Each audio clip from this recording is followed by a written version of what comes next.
Way up high in the heart of the forest, there's a tree that's different from all the rest. A tree full of homes, stories, and surprises. We call it the Tower. And today, someone new was moving in. She wasn't loud. She wasn't flashy, but she had opinions.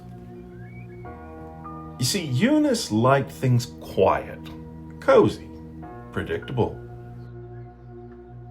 She needed a place to raise her little ones in peace. Ain't nothing wrong with a little order, long as nobody's hollering.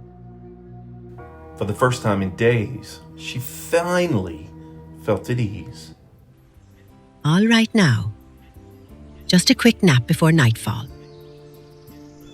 But peace in the tower doesn't always last long.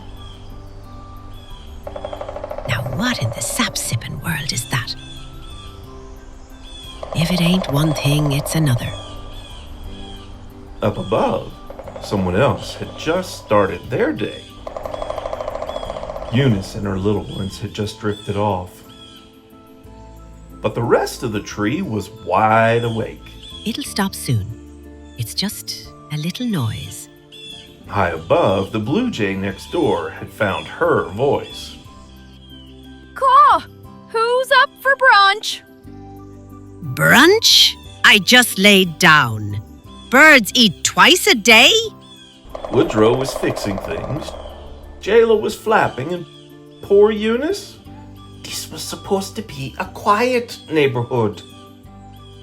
The sun was rising, and so was Eunice's frustration. She tried, she really did, but there was no sleeping through that racket. Noisy birds, noisy builders, noisy everything. Woo! Someone flitted by in a blur of feathers. Woo!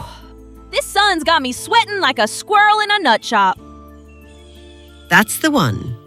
The flapper who won't quit talking. She didn't know their names yet, but she had opinions. How's a girl supposed to get her beauty sleep in this tree of fools? One thing was certain, something needed to change. She didn't know exactly who was to blame, but she had a few ideas. They better be ready for a talking to, possum style. Up ahead, the blue jay kept jabbering. Not out of meanness, just habit. No manners, no respect, not a whisper of hush in her feathers. Well, hey there, sugar. Didn't see you coming up. I just think some folks need to turn the volume down, is all. Oh, honey, I am the volume. I just want some quiet. Is that too much to ask? Maybe it wasn't the end of the conversation, just the beginning. Back in her own corner of the tree, Eunice had plenty to say. Chattering birds, tapping woodpeckers, flapping wings and flippin' attitudes. Mama's back.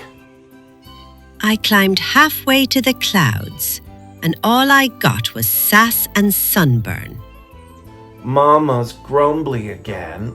Excuse me? I am rightfully concerned. They didn't hear fussing, they heard comfort.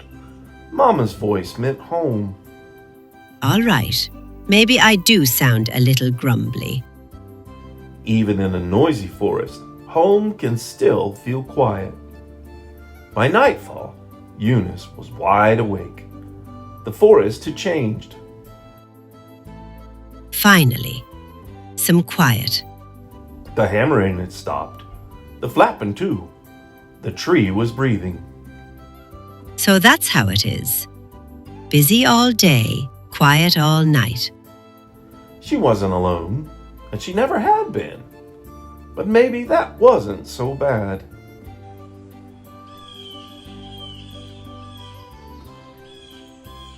I'll give it one more night.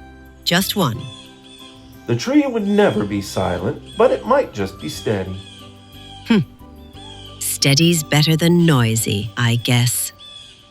By morning, the forest began to wake up again. But something inside Eunice had shifted. All right, you little fuzzballs. Time to tuck in. It wasn't perfect. It wasn't peaceful. But it was hers now.